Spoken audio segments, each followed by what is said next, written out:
So thanks to the organizers for inviting me to lecture at this school. I remember attending this school 12 years ago and learning a lot. So maybe in 12 years you can be up here lecturing. Not all of you at once, I hope. And 12 years ago is also significant because that's the year that holographic entanglement entropy, which is the subject of my lectures, was discovered with a pair of papers by Ryu and Takeyanagi. And you might think that, oh, it must have been so exciting then. Everybody must have been talking about these new papers and holographic entanglement entropy. It must have been so exciting then. And I can tell you, it was not like that. Nobody noticed them at all. Nobody was talking about it. And it took actually quite a few years before people understood actually how interesting that was. And so here we are. And it's a subject that definitely deserves some lectures at a school like this. And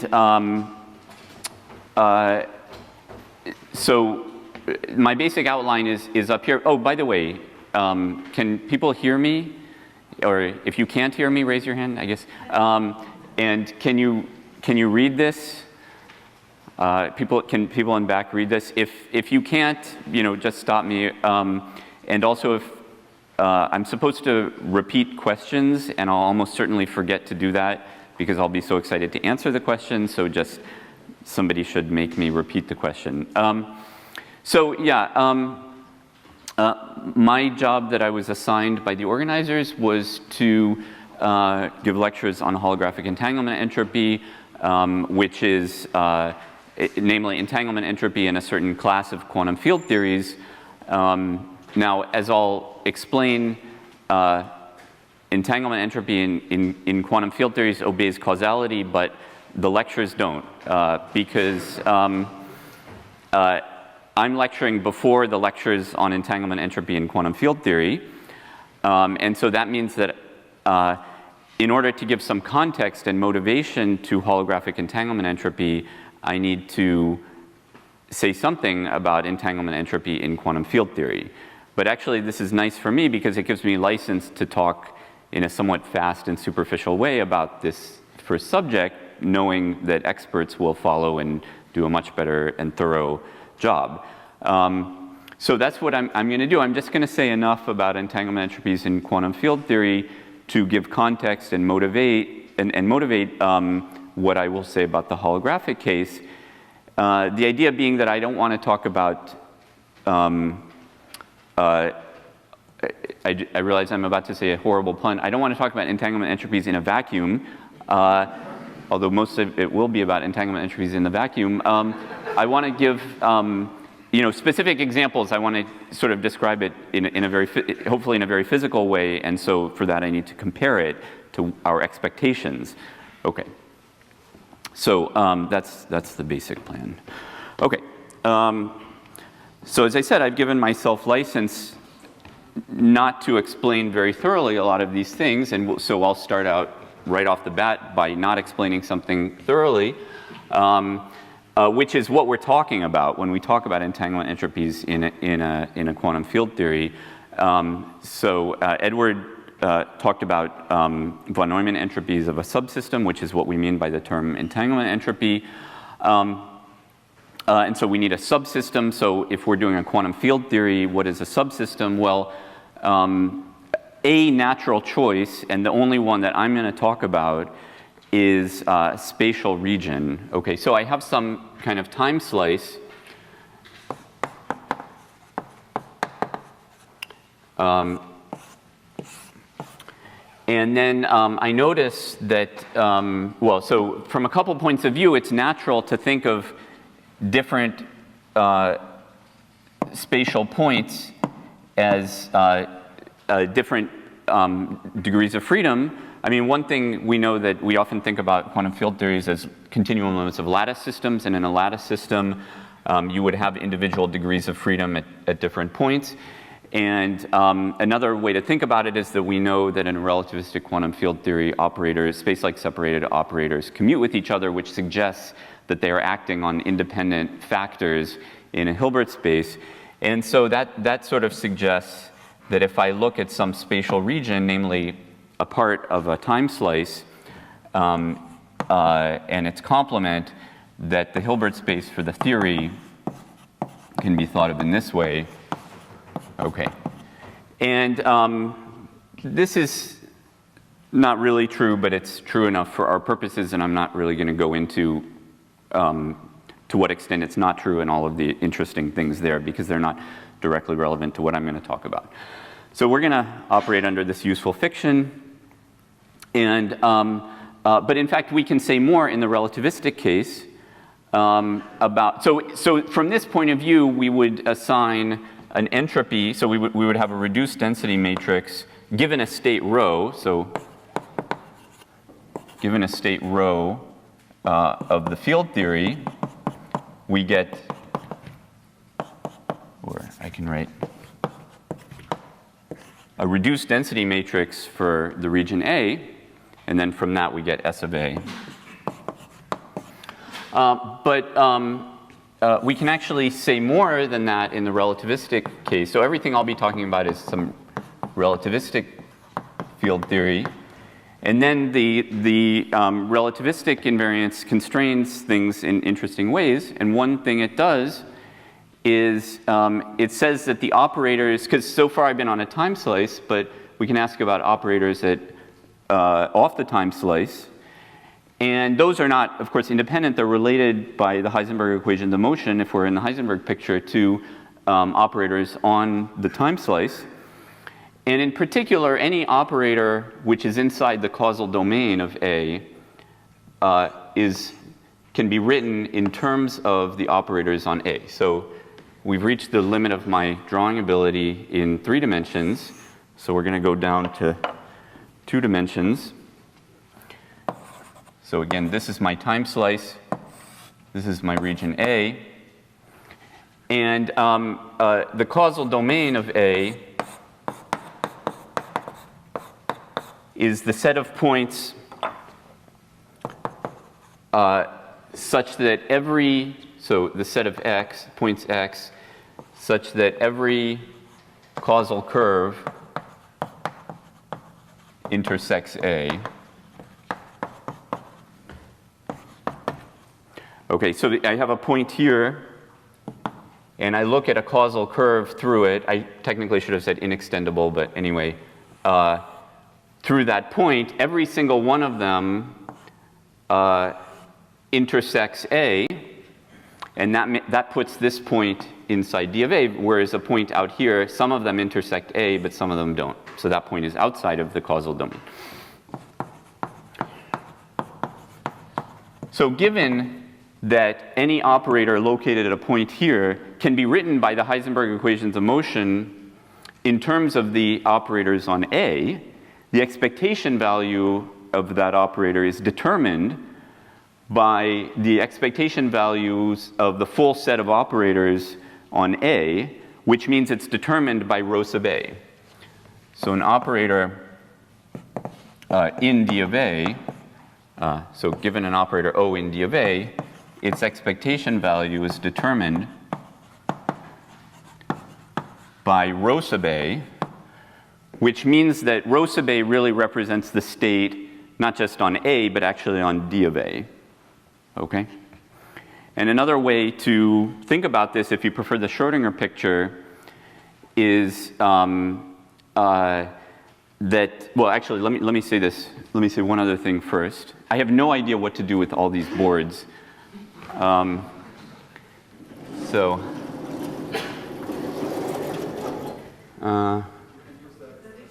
Yeah, I'm trying to decide what order to go in. Okay, there's probably some canonical way to do this. Okay, so what I wanted to say is that, of course, that our time, we're doing a relativistic field theory, and so we have a lot of choices of time slice. Like if we're in Minkowski space, we can choose different.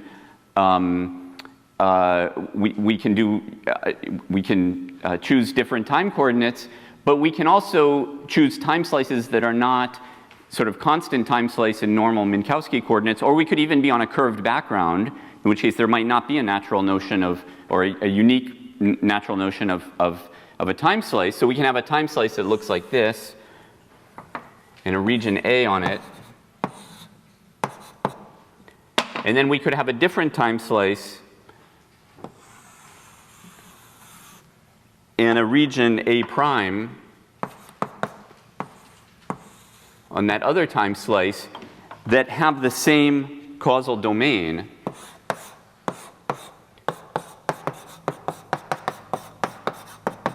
And that implies, by the argument I gave before, that they have the same density matrices and therefore the same entropy. Okay, the point being that S of A and rho of A is really associated not with A, despite the notation with the causal domain. Okay.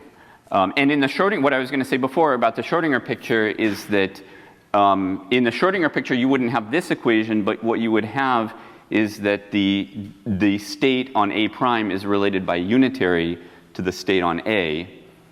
And so again, they would have the same, so again, this equation would still hold. They would have the same entropy.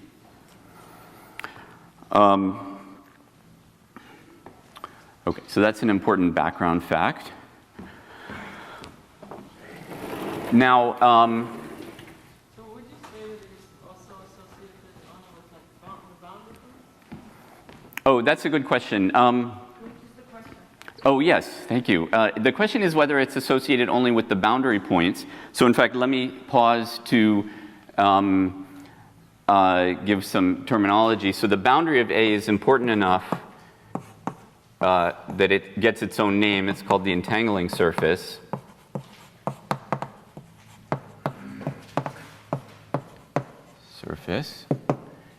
And so it looks like the causal domain is associated with the entangling surface, and that's pretty much true once we assign an orientation, so you can distinguish A from its complement. So that's the only ambiguity. If you tell me the entangling surface with an orientation, then indeed it follows what A is and what the causal domain of A is. So in some sense, yeah, up to the choice of orientation, the entangling surface determines this data. Okay, so the simplest example we can come up with is simply a half line in Minkowski space. Actually, let me.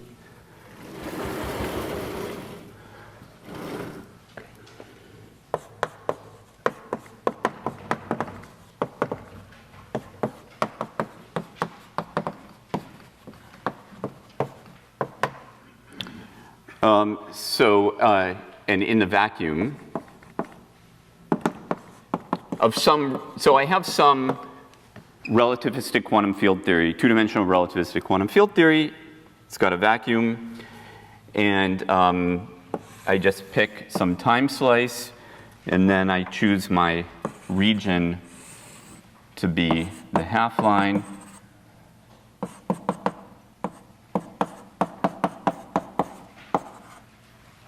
Okay, and what's its causal domain? That's easy to work out.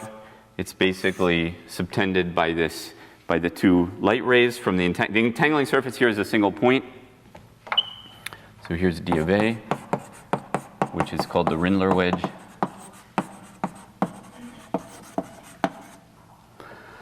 Okay, and now it turns out, and there's a beautiful derivation of this, which I'm not going to give. Oh, what? Oh, I know, yeah. So far I'm okay. I haven't reached the bound from my height on how far I can push it up. Okay, so it turns out in this particular case, because this is so simple, and this is not generally true, so you shouldn't, I mean, this is like textbook example that's way simpler than almost any other example you can develop. Is that we can actually write down a closed form expression for the reduced density matrix, and it has a very lovely derivation. Like I said, I'm not going to give,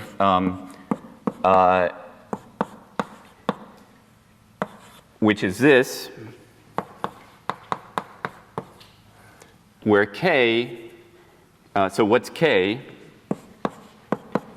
K is the boost generator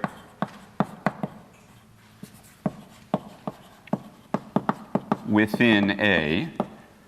So we have a boost generator here, which is an operator that acts on the Hilbert space, but our rho sub A acts only on the A Hilbert space, so we kind of just truncate that boost generator so it acts only on A. And this has a nice formula.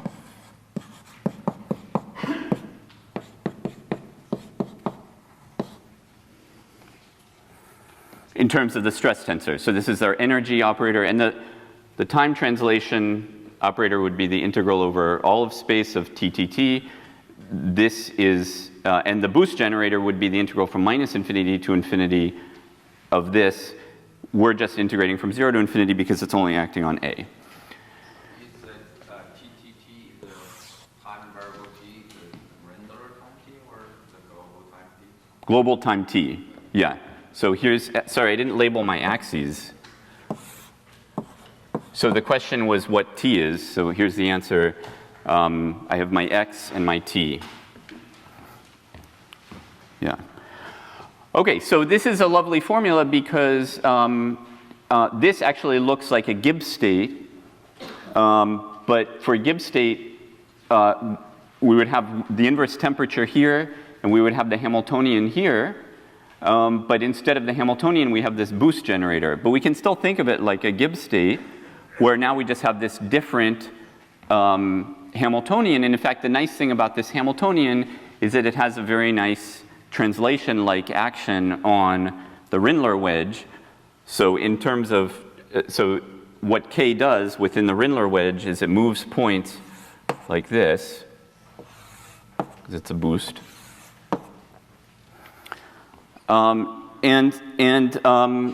So for an observer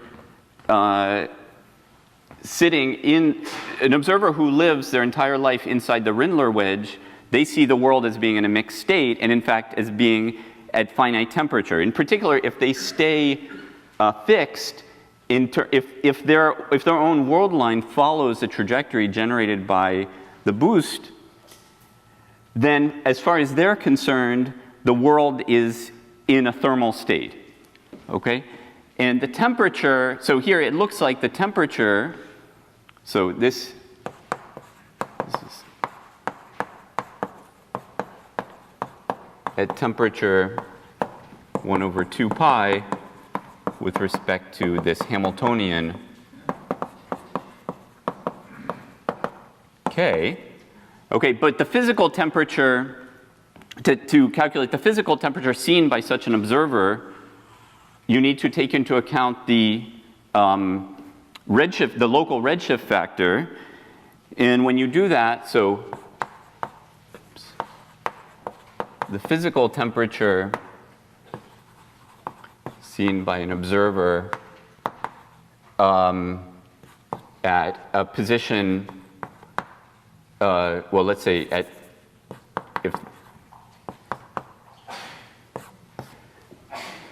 so at some position here,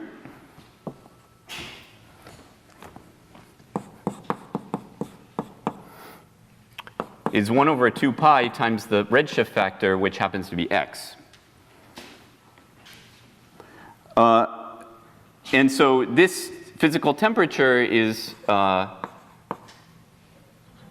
the Unruh effect. And so, again, this is for an observer who is following one of these accelerating trajectories. They see this temperature, and Unruh showed that even a particle detector will observe this temperature.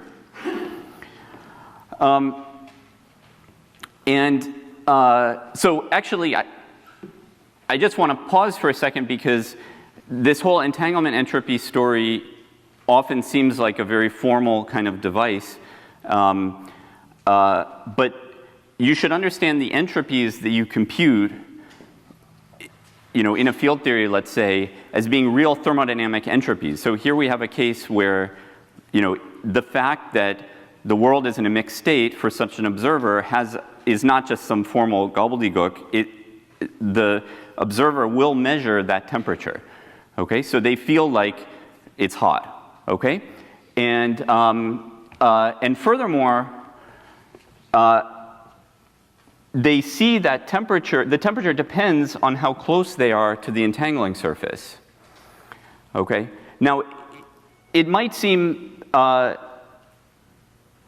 strange that the temperature, so this is an equilibrium state. This is a thermal equilibrium state, and yet it has a position-dependent temperature. And the reason that's possible is that we have a position-dependent redshift factor. So in the presence of a position-dependent gravitational redshift factor, you can have a thermal equilibrium state which has a position-dependent physical temperature. Okay? And the closer the observer is to the entangling surface, the hotter the fields are. Okay? And essentially that's, in some very crude sense, that's because this entropy is due to the fact that there was entanglement between the left and right-hand sides, which is what's being detected here by this entanglement entropy. And the closer the observer is to the entangling surface, the more modes the observer sees basically decohered. So all of the modes that are shared between the left and right-hand sides, are entangled between the left and right-hand sides, get decohered when we trace out the left-hand side. And the closer you are to the entangling surface, the more UV modes have gotten decohered, and so the more entropy and the hotter the fields are. Yes? This is just a comment? Yes? Just for intuition behind what you just said, the fact that an observer which gets closer to the bifurcation point, that origin, has higher proper acceleration, and that's why you would witness higher temperature. Right. So Ahmed was referring to the, how do you know? How close am I to the entangling surface right now? Nobody told me where it was. So what's going on? Well, what it really is, what Ahmed was saying, is it's really your acceleration. Okay. So in Unruh's formula, Unruh wouldn't have written this formula. He wrote a over 2 pi because it's physically, for the observer, it's their acceleration that matters. Okay. Yes? This might be a strange question, but does that temperature seem to be like omnipresent? Like I get in my spaceship, I go to ridiculously high proper accelerations, and now the universe seems hot Yeah. in flat space. Is that just like uniformly hot, and all of a sudden there's like random stuff happening, or is it? So the question was whether the universe seems uniformly hot. Like, will I cook in my spaceship if I set it to too high an acceleration? Yes. The answer is yes, but it's a local effect. Okay. So you feel a local temperature. You're in a thermal bath. Okay? Actually, we're all in an accelerating frame. I don't know if you noticed it, but we're not in an inertial frame right now. And so you should calculate the Unruh temperature for you sitting in this room. Not right now, though. Okay, so this has tons of interesting physical consequences. For some reason, I'm obsessed with calculating this quantity, which quantifies the amount of entropy. So I'm just going to focus in on that. You can use this fact to get an estimate, kind of a crude estimate for the entropy, as follows. So what we're going to do is a little bit not allowed. We're going to just take the entropy density as if, so we're going to take little intervals, and each interval is at some temperature, and we're going to take the entropy density of that, and then we're just going to add up the entropies calculated from the entropy as if this interval was not in an accelerating frame at a temperature given by this. Okay? So it's a little dodgy, but it gets us close enough to what we want. Okay? So oops.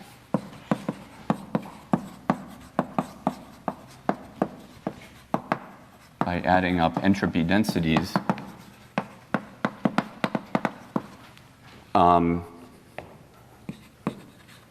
So at T of X. Okay, so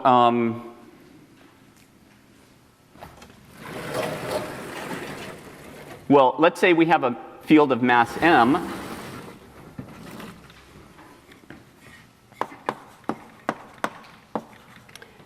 Then for, roughly speaking, for T less than m, the entropy density, so entropy density little s of T, basically the field is frozen out. So on the other hand, for temperatures well above m, just by dimensional analysis, because the entropy density, the entropy is dimensionless, so the linear entropy density has units of an energy, and so if we're at sufficiently high temperatures above m, then it can't depend on m, so it must be proportional to T. Okay, so basically we have, so in some sense past a certain distance here, which given this is basically 1 over m. So where is it that T equals m at x equals 1 over m? So at x equals 1 over m, which is the correlation length, or the Compton wavelength. After this, the fields are frozen out. Okay, so they have essentially no entropy density, and here the entropy density is going like T, which is like 1 over x, and so we're going to get a divergence there. So we get the following formula.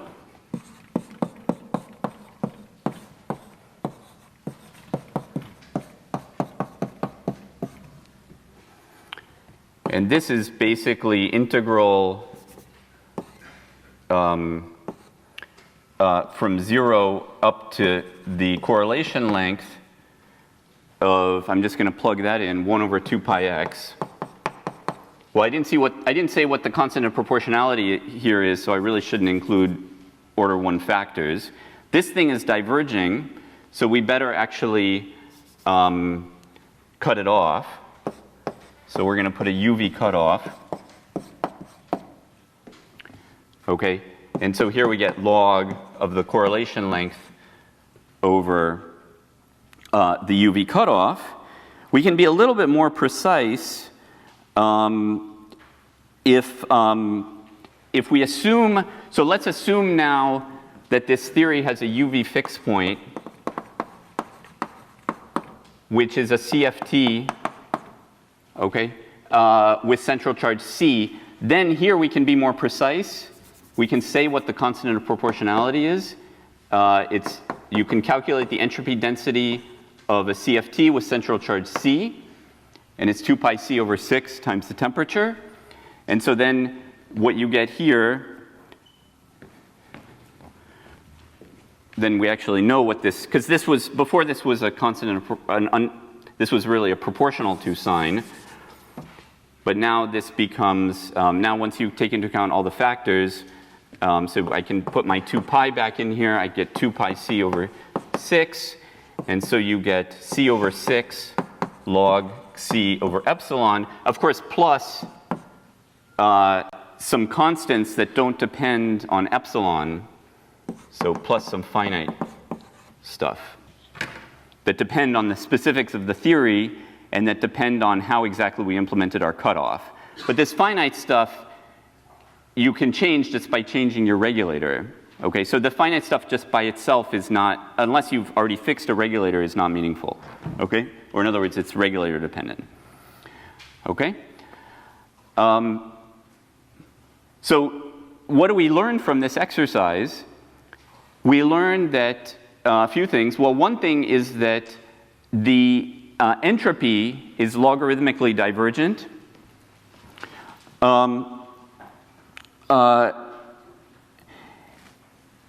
And if we so now you could ask, well, what does it look like in higher dimensions?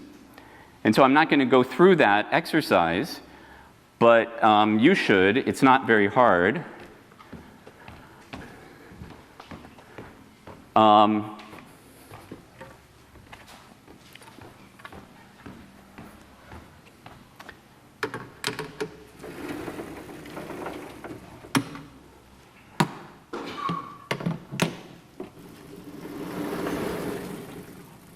Now, in higher dimensions, so I guess I should say something qualitatively about what happens in higher dimensions. So in higher dimensions, we have, so when we talk about Rindler space, we just assume that we maintain the translational symmetry in the directions orthogonal to x. So this x would be like x1. And then we have d minus 2 directions with the translational symmetry preserved. So it really does look like a wedge. Yeah. For the massless field, Yeah. what difference will be massless field?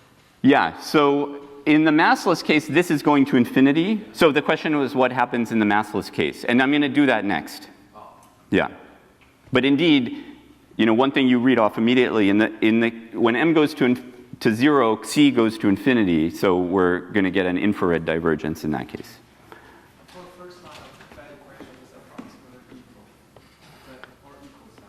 This is still approximately equal because I've done something slightly illegal, which is I've taken a state which has a position-dependent entropy, position-dependent temperature, and I've calculated its entropy by integrating the entropy density at each point as if at each point it was a constant, a position-independent temperature. It's kind of like an adiabatic approximation, but in space. And so one can think about, well, what do the corrections to this look like, which is interesting. But somehow, I mean, because we get something logarithmic, generally speaking in field theory, when you get a logarithmic divergence, you can trust the coefficient. Okay, that's not a great argument, but it can be justified by more careful, this can be justified by more careful arguments. Let's say that. That will have a factor of half because in the case of finite size, you have c over 3, but here you have c over 6. Is it because you have one place point in the entanglement? Yeah. I mean, the question was why it's c over 6 and not c over 3, because you might be used to seeing the formula c over 3 log epsilon, so we'll get to that. Okay, I just wanted to do higher dimensions for a second. So here the way the dimensions work out is different. So here we have, instead of having t, we get t to the d minus 1. And then when you do the integral, you don't get a logarithmic divergence. You get a divergence that's like 1 over epsilon to the d minus 2. I guess I should have said, first of all, I'm not doing this in the right order. So first of all, we extend it in the orthogonal directions. This is the same. Should have said this first. This is the same. This is the same. Now it's just x1, x1. Okay. This is all the same. This doesn't change in higher dimensions. Okay. And then this calculation changes because of this, the dimensional analysis part. And we don't have, it's not a 2D CFT anymore, so we just have sort of unknown coefficient here. Okay. And so what you get in the end, oh, and of course this integral, we have to do the integral over the other directions. And so let's cut those off. Let's say the other directions have some volume sigma.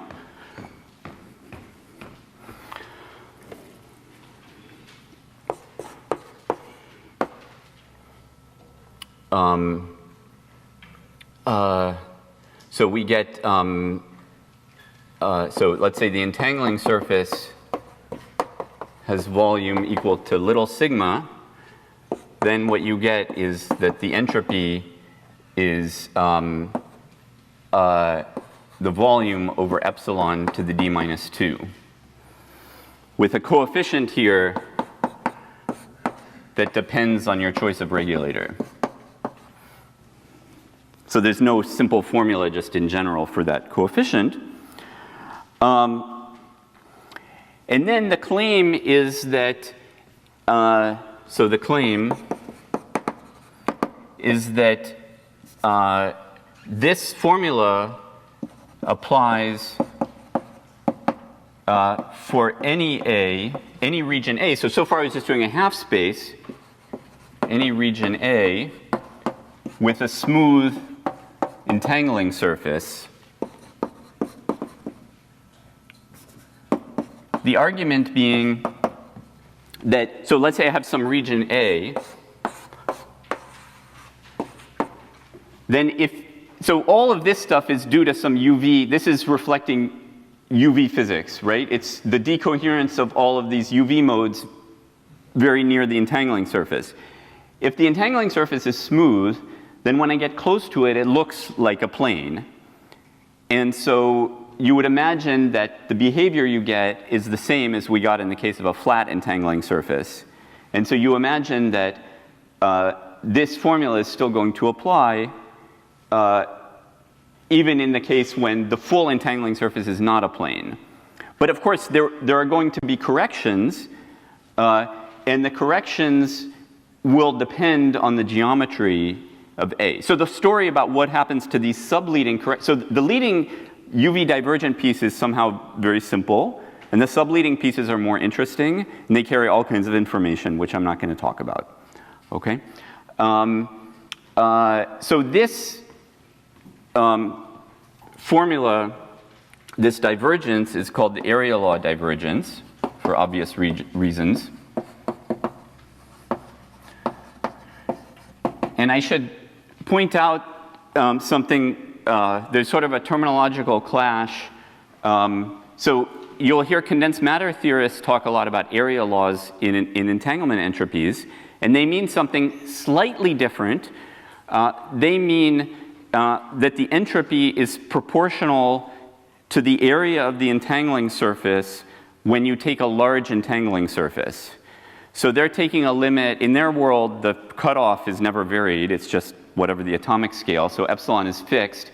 And they're asking what happens to S of A as you take the region very large. You might say, well, isn't it just the same? And it's almost the same, or at least they're closely related. But I'll give you an example where they're actually different, where a condensed matter physicist would say it's a violation of the area law, and in this language we would say it's an example of the area law. Yeah? Right, so when I think about the area law, the common interpretation is that all of it is due to the degrees of freedom immediately at the entangling surface. But here in this picture, it seems like we consider not just at the entangling surface, but we integrate over some correlation rate. So are we doing some kind of smearing, or? Well, no, you're right. I mean,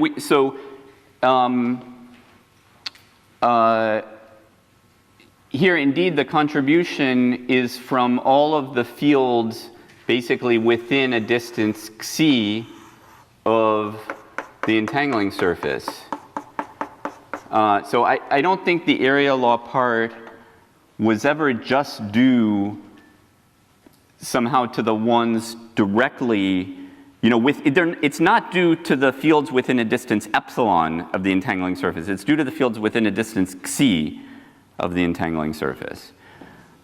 I forgot to restate the question, but maybe in answering it, I sort of implicitly did that. So I should also say that this feature that you get something proportional to the area law is something that you see also in in some large class of lattice models. And my claim here is that it's true in relativistic quantum field theory. And those things have some overlap. They're not exactly the same set. And in general, condensed matter physicists, for example, are very interested in the question of what lattice models, what Hamiltonians for, say, a spin system give an area law and which don't, and stuff like that. So remind me, what you said about the distance c was for the condensed matter version of the area law. Not the diversion piece comes from distance epsilon.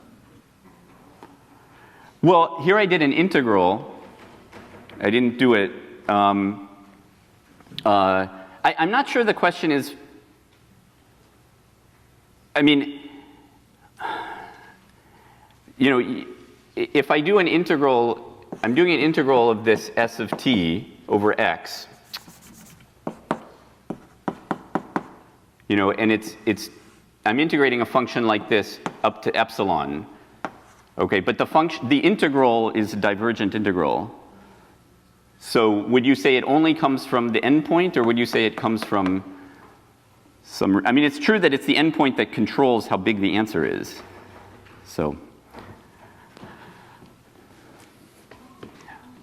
okay. If we have different topology of the surface of A, then that will be subleading. That's right. Yeah. So the effects of topology, of geometry, all come into subleading terms. Yeah. Okay. There's a question in back. Yeah. So do like quantum field theories generally have like a correlation length? Because just like free field usually go about an hour long. Well, so right. So here I'm talking about a massive field. So it has a correlation length. Indeed, in fact, the next thing I'm going to do is what happens in the critical case when the correlation length goes to infinity.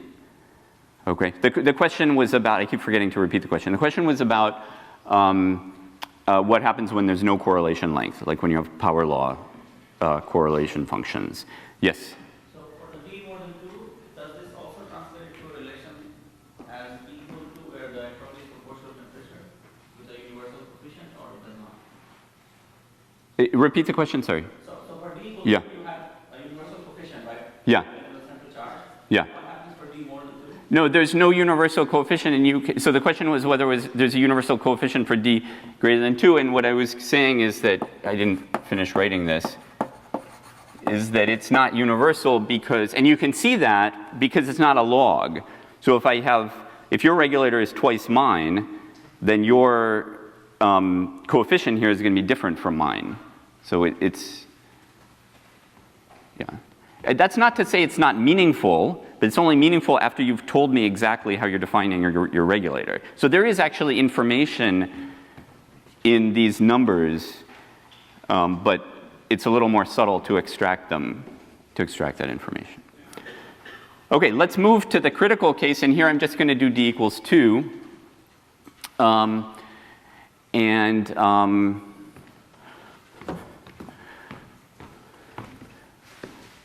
And so you see, of course, if you take C to infinity, then you get an IR divergence in your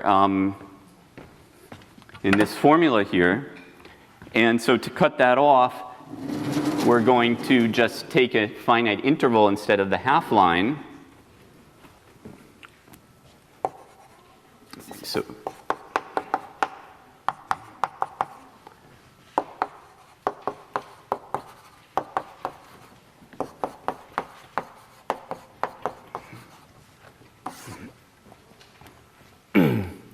we're going to cut off this IR divergence by taking an interval of length L. And in the CFT, you have all kinds of tricks and tools for computing things, which I think other speakers will explain. I'm going to just do it the cheating way. So here we have, we know the epsilon dependence, and we assume that that's a local issue at each endpoint separately. And so we assume that we get a contribution, in terms of the epsilon dependence, we get a contribution that looks like C over 3 log 1 over epsilon for each endpoint.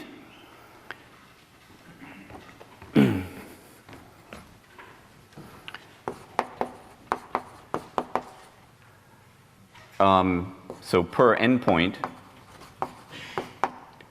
So implies, whoops, C over 6, sorry.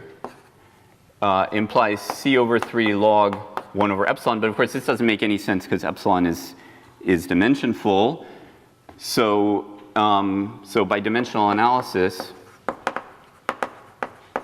it must be C over 3 log L over epsilon. because there's no Xi anymore. The field theory has no intrinsic length scale anymore. And of course, there might be, again, some finite stuff, which depends on how you choose to regulate the theory. Okay, this can be checked by an honest calculation. Actually, there are many ways to do it in a CFT.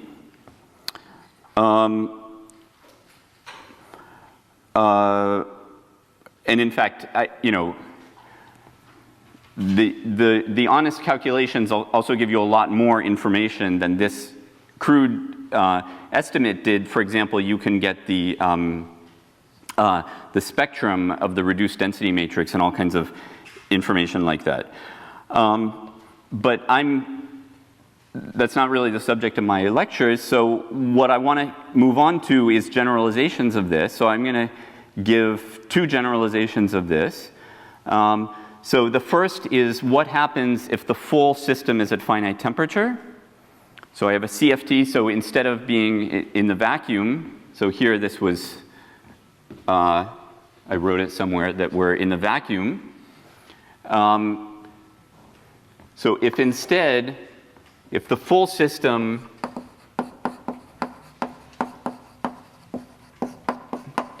is at temperature T, then you can compute this, and you get the following formula. Log sinh pi t L over pi t epsilon. And what does that look like? Well, for small l, the t's cancel. So as you would expect, so basically as soon as you're at finite temperature, there's a natural length scale, which is the thermal temperature, thermal distance, which is just 1 over t. And so for distances much shorter, for intervals that are much smaller than 1 over t, you would expect that basically the entanglement entropy doesn't even know the system is at finite temperature, so you would just get this formula back, and that's true. But on the other hand, when L is much larger than 1 over t, then it certainly knows it's at finite temperature, and you would expect, in fact, an extensive thermal contribution, which has nothing to do with entanglement, actually. So the entanglement part is what's going on sort of, in the vicinity of the endpoints. But then if you're somewhere in the middle of some huge interval, you might not even know that you're in the middle of an interval. You just say, well, there's some entropy density due to the fact that the full system is at temperature T. And indeed, you see this because log sinh is linear at large values of its argument. And so this becomes linear. And the slope here is just this, 2 pi c over 6. So this is from the extensive entropy density. Okay? So this is an example where the term entanglement entropy is inappropriate, yet that's the term we use. So because this linear part has nothing per se to do with entanglement. Okay? In this case, if we look at the entanglement entropy alone, is there any thermal interpretation like the half-line? Oh yeah, that's a good question. Okay, the question is whether there's a thermal interpretation for the half-line alone. In fact, I could have gone into a lot more detail here. Even in this case, there's an exact closed form expression for the reduced density matrix as a Gibbs state with respect to a certain operator, which is basically a conformal boost that acts within the causal domain of L. And so there again, an observer sitting here following a certain trajectory sees a certain temperature. And now once, and that actually even continues to hold even at this finite temperature, even in this finite temperature case, basically because your conformal symmetry is powerful enough that everything can kind of be mapped to a half-line by conformal transformations, which is one way of seeing why we can get nice formulas like this for these different cases. The third case I want to do, the third generalization, is going back to 0 temperature, but making my full system finite by putting it on a circle.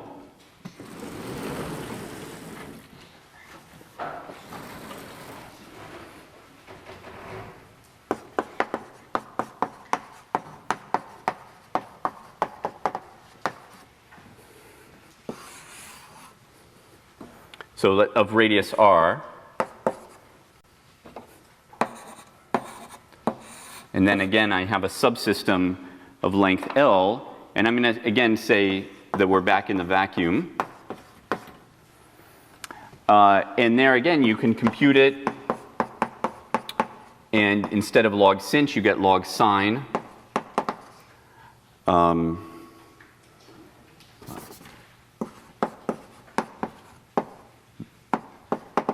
2r over epsilon sine L over 2r. Okay, I hope you can read that. C over 3 log 2r over epsilon sine L over 2r. And again, when L is small compared to r, then it doesn't really know that the full system is finite. And so you just get the same C over 3 log L over epsilon. So the biggest L can be is 2 pi r. And for L much smaller than 2 pi r, it's just logarithmic. But then it comes back around and goes back to minus infinity when L is almost 2 pi r, when L approaches 2 pi r. Okay, now this is an interesting case because for the first time here we see a negative conditional entropy. So what I mean by that is if this is A, and let's say I make B next to A, so AB has length L prime, and A has length L, then a conditional entropy, if I make L prime very small, is basically the derivative of this function with respect to L, right? Because I'm just taking the difference of the entropy of AB with the entropy of A. That gives me the conditional entropy. And if L prime is very small, then that's basically the derivative of S of A with respect to L, which, as you see, when L is more than half the circle size, is negative. So we get a conditional entropy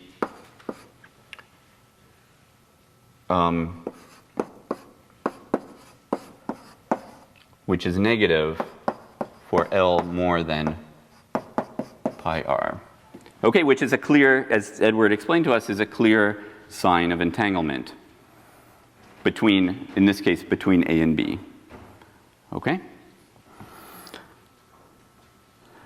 Okay, so those are my CFT examples in my lightning tour of entanglement entropies in field theories. And there's just a couple, I'm going to return to the CFT in a couple minutes.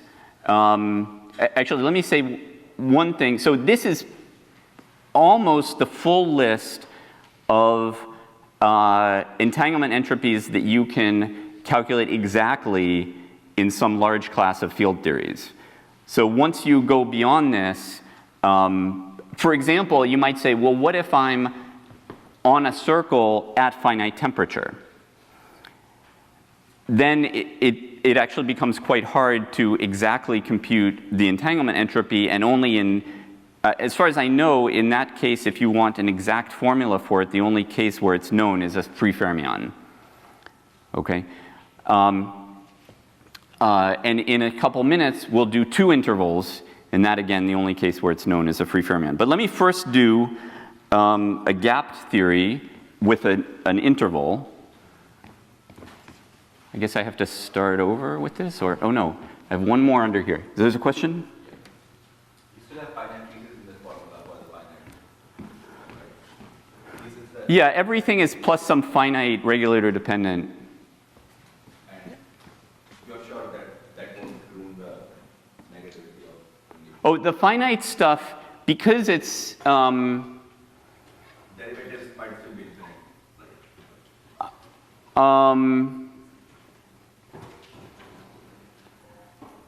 So I think that the finite stuff is independent of L.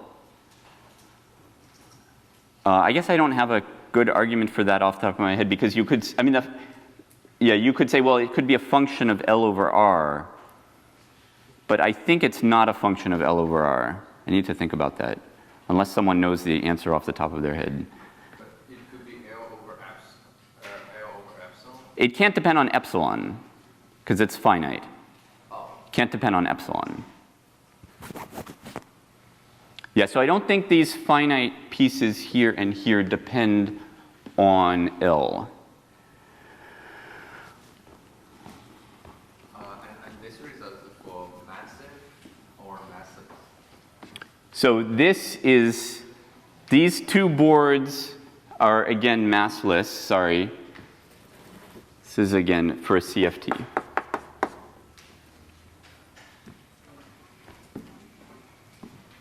Yeah. Can I think of the negativity of conditional entropy as being related to the Casimir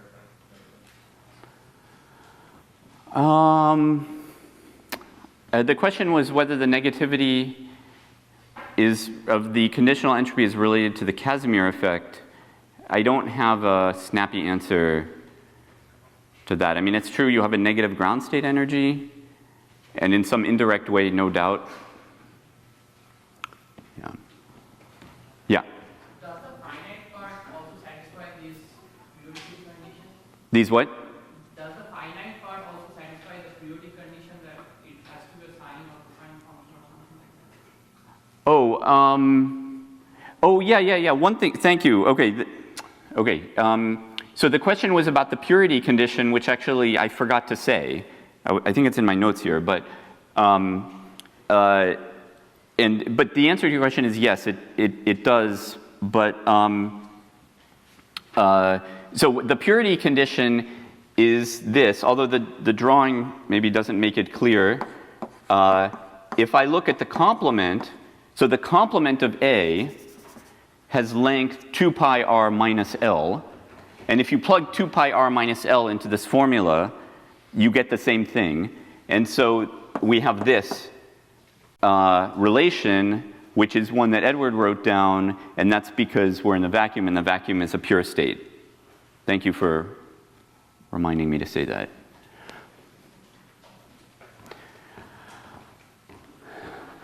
Okay, so I want to do two more examples. One is a gap theory, an interval, and a gap theory. And so I'm done with examples where I can just write down the answer.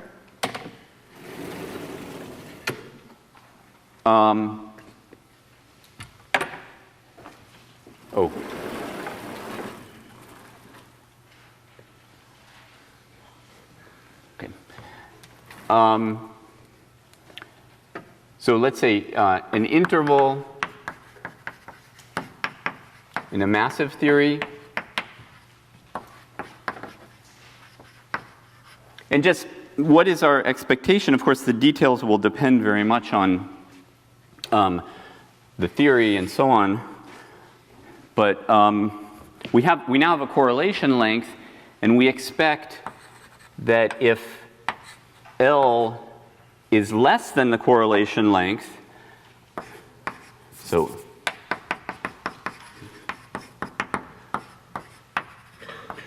then it's basically, I'm imagining that this massive theory has a UV fixed point, which is a CFT, and then it should be the CFT answer. But on the other hand, if it's large compared to the correlation length, then let's say this is a distance c, another distance c, then you would have some contribution here, and then no contribution from this part, because the fields here are not significantly entangled with the fields outside of A. So the only entanglement that's happening is within a distance c of the entangling surface. So we expect for L larger than Xi, or maybe if I was being more careful, larger than 2 Xi, it would just cut off. And here, instead of L, we would have Xi. So similar to what we had somewhere, where we did the case of the half line, and in the case of the half, yeah, here. So it's the same, but just with a factor of 2 for large L. So we expect it to look like this.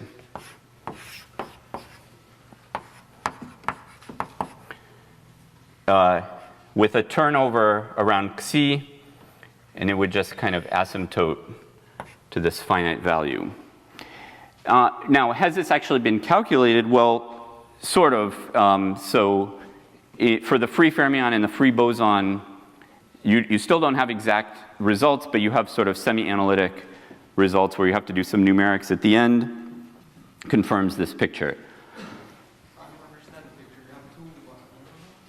No, I have one interval. Oh, I'm sorry. Okay. So these were just 2 cases. So I was just illustrating. So I have one interval. But this is the case where the interval is small compared to the correlation length, and this is the case where it's large compared to the correlation length.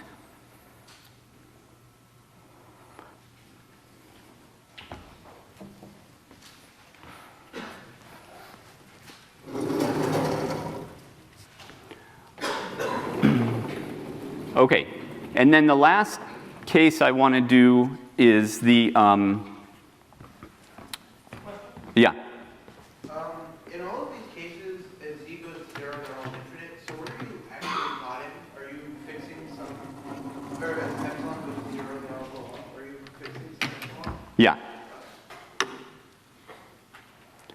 The question was, am I taking epsilon to 0, or am I working at fixed epsilon? And the answer is I'm working at fixed epsilon.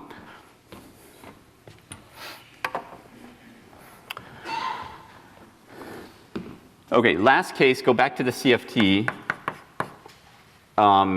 vacuum. But now I want 2 intervals.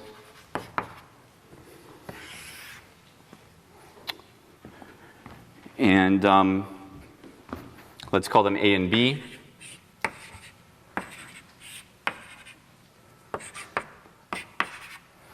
And now we can actually compute, so we already know the answer for S of A, and we know the answer for S of B. And let's say this one has length LA, LB, and some separation delta between them. Okay, but now we have a third quantity, which is S of AB. And the question is really, what is S of AB? Or another way to phrase the same question, since we know these 2 quantities, is what is the mutual information? And Edward already explained to us why that's an interesting quantity to look at. Basically, it reflects the amount of correlation between A and B, not just the amount of entanglement. So when we ask these questions, we're in the AB universe. In other words, we've already traced out the complement of AB. Am I over time? Oh, that's right. I go till 12:45? Oh, yeah. Okay. I'll know I'm over time when everybody's gone to lunch already.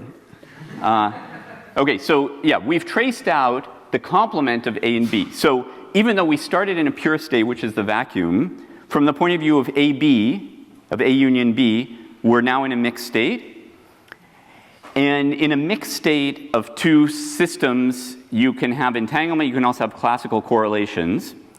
And the mutual information quantifies both of those and doesn't particularly distinguish between them. I mean, one can make more careful statements than that, but basically, when we find a non-zero mutual information, it doesn't per se tell us to what extent A and B are entangled versus classically correlated with each other.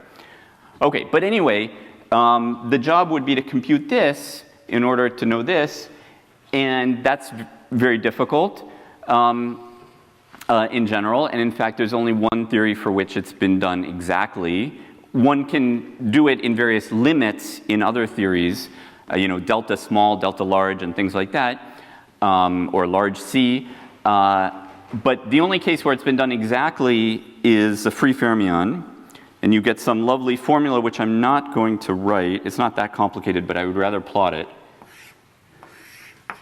So let's just hold LA and LB fixed.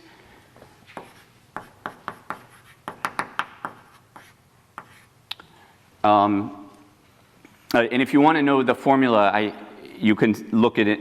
Look in my lecture notes to find it and the reference. So anyway, it looks like this. And actually, no, I am going to write it because I want to say something about it.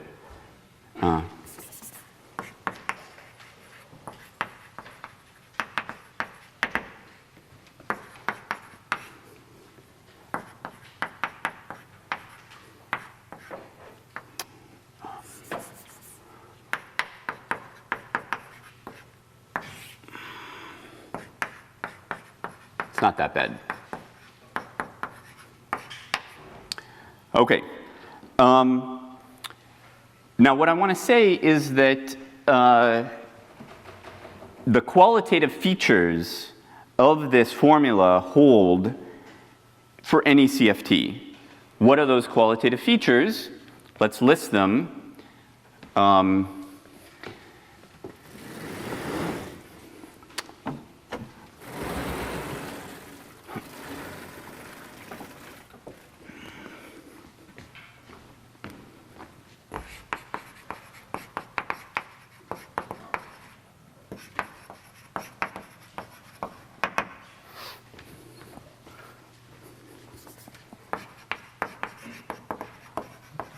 And in fact, some of them, you don't even need it to be a CFT. You don't even need to be in 2 dimensions. I hope it'll be obvious which are like that. Okay, so the first statement is that the mutual information is finite. In other words, it's independent of epsilon. Well, why is that? That's because the divergences, as I've emphasized before, come from the endpoints. And in this formula, because A and B are not touching each other, the endpoints of AB are the union of the endpoints of A and the endpoints of B, and so they cancel. So all the epsilon dependence is canceled, and therefore what you're left with is something finite. Secondly, it's positive. So here, yeah, this is really 0 here, you know. It's positive, well, first of all, by subadditivity, it had better be non-negative.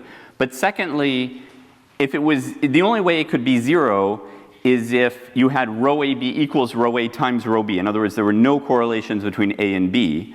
But we know that's not true because we know that there are non-zero connected correlation functions between operators in A and operators in B. So there's no way, of course, that A and B can be uncorrelated. So therefore, it's not just non-negative, but actually positive.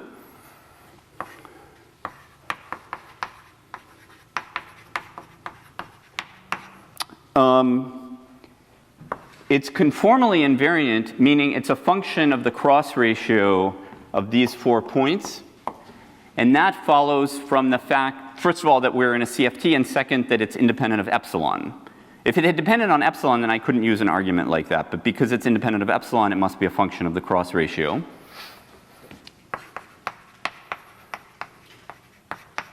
And I guess, I mean, another fact that's necessary for that is that we're in the vacuum of the CFT. It's non-decreasing as a function, it's non-increasing as a function of delta. Well, why? Well, first of all, that's intuitively clear because if it's a measure of the correlation, we know that the correlations die off at large distance. So it certainly is intuitive that it would decrease as we increase delta. But we can make a more formal argument by using strong subadditivity by adjoining another interval to B, and let's say this interval, so call this C, and then this interval, the mutual information between BC and A is at least as large as the mutual information between A and B.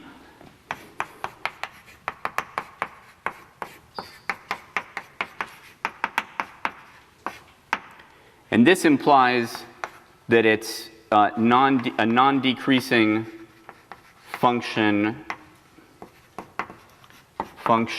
of LB, because effectively I've just changed LB. So if I just increase LB, keeping delta and LA fixed, it must increase, and then combined with the fact that it's a function of the cross ratio means that if I keep LA and LB fixed but change delta, it must decrease. And it goes to infinity as delta goes to 0, because as delta goes to 0, you recover the divergence. So if we set delta equal to 0, then you see it's not true anymore that the divergences from the endpoints cancel, because now AB only has 2 endpoints. A has 2 endpoints and B has 2 endpoints, so you know that this thing is going to be divergent again. So you know it's going to go to infinity as the 2 intervals touch each other, and you know that it's going to go to 0 in the other limit as all of the correlations go to 0. And you can be more quantitative about this. The rate at which it goes to 0 is controlled in general by the lightest non-trivial operator in the theory. And that's something, that's a fact that you can derive by various CFT tricks. Yes? Can it be written as some like 4-point functions on local operator? It can't. It's much more complicated and subtle than that. I mean, it's taken many years to kind of understand the connection between quantities like this and the kind of quantities we're used to or that are traditionally studied in CFT, namely spectrum of operators and their correlation functions, 3-point functions, you know, OPE coefficients, and so on. And of course, they're related because in principle, everything about a CFT is determined by its spectrum of operators and its OPE coefficients. But the way that that connection is made is very indirect, such that if you just give me a CFT, even if you give me all that data, and then you ask me to please compute this quantity, I'm in general not going to be able to do it outside of certain limits. And so, you know, I mean, on the one hand, you could say, well, that means that this is, you know, not so useful because we can't calculate it. But on the other hand, what it means is that it's a real, genuine repackaging of the information in a CFT. Yeah. So is there some technical abstraction that prevents you from getting exact expressions for like a free scalar? Like why is Fermion? Yeah, and I don't want to. Let me just. I think other lecturers are going to explain how you do these calculations. So I think I'm just going to dodge that question. Because my interest here is in, right, so where I'm going with all of this is to compute these things holographically and then see to what extent they match this kind of behavior that we see in a general CFT. But your question has a precise answer, which has to do with, you know, replica trick and analytic continuations and so on. Yeah. I guess the last few statements would only work if you were on like a line rather than say a symbol. I think, I mean, you know, it would still be finite, it would still be positive, it would be conformally invariant, but taking into account how I mean, it wouldn't just be a function of the cross ratio anymore, because now you have an extra scale. this would still be true, or at least this would still be true. This wouldn't be true, yeah. I guess I was just thinking about because if you make delta larger on the circle, you know they come together. Yeah, of course, yeah. It would eventually get large again. The question was, what happens if you have two intervals on a circle? You know, and people have studied all kinds of stuff like that. Yeah, yeah. The mutual information formula in terms of the entropy still makes sense in this finite holographically, even if the intervals are overlapping. Is there any making sense of that in the theory side? Let me, so the question, as I understood it, was about the behavior holographically. When they're overlapping. Yeah, yeah, so let me postpone that until we do the holographic case, yeah. I mean, there may be some, I haven't really thought about it, but it's probably, yeah, I mean, I don't know if a formula like this can, if you make delta negative, if it has a natural expression. Okay, any other questions? All right, the timing is awkward because I wanted to now move. Was there another question? Yes. So how can you justify that these features hold in any CFT? I didn't. I just stated that they do. No, but each of these arguments goes through for any CFT. This argument I made based on cancellation of divergences that are local at the endpoints, the existence of correlations implies that the mutual information is positive, should be conformally invariant just because that's a property of CFTs and there's nothing else happening in this problem. This argument is totally general. This I gave an argument for that was general, and here this is a general expectation, but it turns out you can quantitatively confirm it, and not only that, but say exactly the rate at which it goes to 0. So yeah, so these are true in any CFT, and some of them are true in any field theory, in any dimensions. For example, finite, as long as you have separated regions, positive, you lose this, of course, but you have something like this going on, and so on. You still have this. You still get a divergence when they touch each other. Yeah. Yeah. Okay, so I'm going to switch gears for the last 10 minutes because I do want to move forward to the holographic case.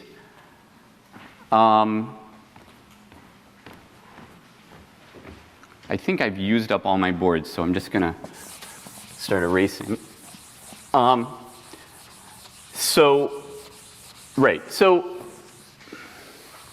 bottom line, entanglement entropies are very interesting in field theories. They capture a lot of physical data on the one hand. On the other hand, they're very hard to calculate. So I didn't emphasize it, but you know, this, you might have thought like a free boson is a very, very simple 2D CFT, but we don't know the mutual information between two intervals for a free boson. Okay, sort of shocking.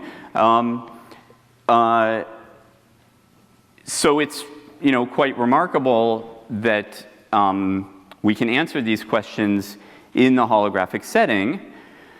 So the fact that holography is this amazing, almost miraculous tool that allows us to compute quantities at strong coupling that we can't compute using perturbation theory is something that, you know, we've been impressed with since the beginning of ADS CFT. But here we have a case that goes further because it computes quantities for us that we can't even compute in the free theory. Forget about perturbation theory.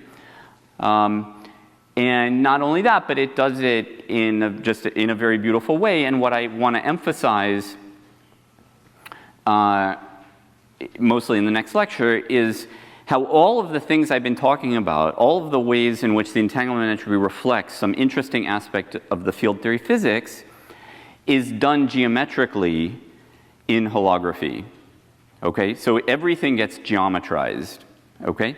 And that happens via the holographic entanglement entropy formula, which was discovered by Ryu and Takeyanagi. And I'm going to motivate that formula, I don't think it's the way they thought about it, but that's okay, via an example where in holography we can compute from something we knew before S of A. And then we're going to generalize from that example. And the example where we can compute from something we knew before what S of A is the thermal field double. Okay? So, and it's simply by construction we know what S of A is because we've constructed the system to give us the rho sub A that we wanted. Okay? So the thermal field double is you start with Gibbs state, and a priori you imagine that you just have the system A, and then you want to purify it. And as Edward emphasized, there's always many ways to purify a given system, but we want to purify it in some kind of canonical way because we want the purification to have a holographic representation. Okay? I should say something first, actually. So this mixed state has a holographic representation. So I have a field theory, I put it at finite temperature, assume it's a holographic field theory. If I put it at finite temperature, then at high enough temperature it undergoes the Hawking-Page transition, and in the bulk you get a black hole. Okay? And the entropy of this state is the Bekenstein-Hawking entropy of that black hole. And so this is a case where we know S of A, and we know, not only do we know S of A, but we know what it is in terms of a bulk quantity, namely the area of the horizon. Okay, so that's great. So we want to kind of leverage that knowledge and say, well, what if A had been just a part of a system? How can I generalize that? Well, how can we make a part of a system by purifying it? Well, I need the purification to itself be holographic. And luckily, there is a purification which is very special. If you just pick a random purification, then it's essentially a random pure state, and it probably doesn't have a nice holographic description. But there's a special purification, that's the thermal field double. And that purification is the one that has the property that it's invariant under an exchange between A and B. Okay? So we say that A complement, I'm not calling it B, I'm going to call it A complement because I want the full thing to be pure. So is just another copy of A. And then, so this, of course, we can write down in terms of the energy eigenstates.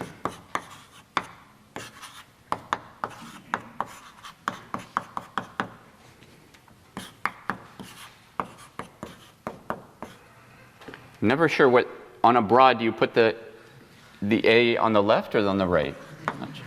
Okay, so this is the eigenstate, energy eigenstate. Okay, and then I'm going to write down this state on AA complement, which I hope it's relatively clear, if not a short line of algebra gives you that it is a purification of this Gibbs state. By the way, this part has nothing to do with holography or field theory or anything. So because I declared that this is a copy of A, I have the same Hamiltonian, I have the same notion of energy eigenstates, which I label in the same way, and so I can just write this down. Okay? And this is special because it's the unique purification that's invariant under an exchange.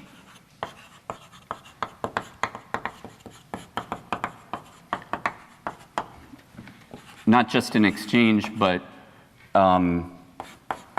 so first of all, exchange times time reversal. So you should think of this as kind of a CPT, if you want, operation that's both a kind of a parity that's flipping A and A complement and a time reversal, which is what, because otherwise, if I didn't put this in, then I could put arbitrary phases. Did I say something wrong, Ahmed? No, you just answered the question that I was about to ask. Oh, great. Okay.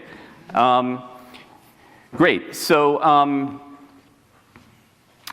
now my claim is that, getting back to the holographic context, this, of course, as I said before, this Gibbs state, let's say we're above the Hawking page temperature so that in the bulk we have a black hole.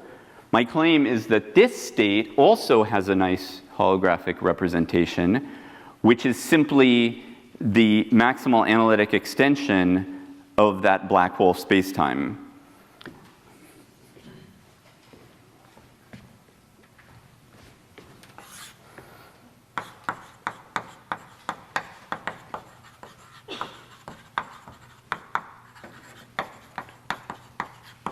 Holographically,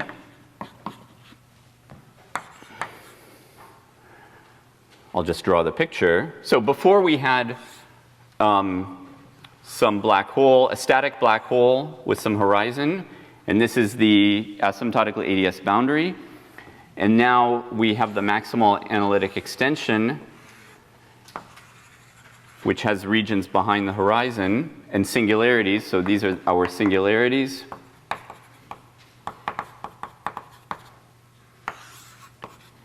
And where's A and A complement? Well, A, I guess, is a time slice. Pick any time slice, and A complement. It's like that. They actually meet up despite my drawing. Okay? And you can argue in various ways that it makes sense to say that this represents this state. I'm just going to take that as a given. Okay? Now, the good thing is that here, for this thing, we know what S of A is. S of A is given by the Bekenstein-Hawking formula.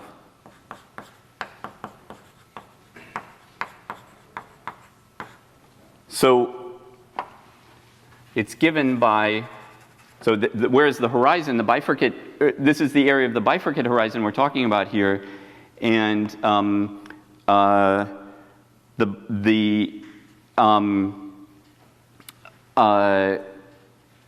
so from here we have that S of A is given by 1/4 g Newton times the area of the bifurcate horizon. Okay, it actually turns out that the horizon, if you calculate the horizon anywhere on these, if you calculate the area anywhere on the future or past horizons, you get the same number. And for my purposes right now, this is kind of an accident of the very large amount of symmetry that this spacetime has. So I'm just going to ignore that fact and focus on the area of the bifurcation surface itself. Okay, and so what we're going to do next time is we're going to take this, oh, let me draw one more picture, actually, of what this geometry looks like. If I take a time slice through the bifurcation surface, then what the geometry looks like is an Einstein-Rosen bridge.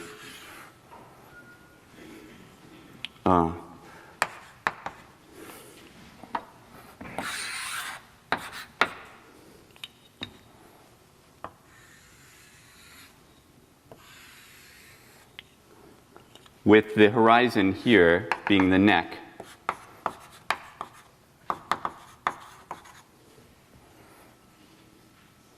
Okay, and so it's starting from this picture that we're going to try to guess the general formula for the entanglement entropy. And this is where I'm going to stop for today. Any last question?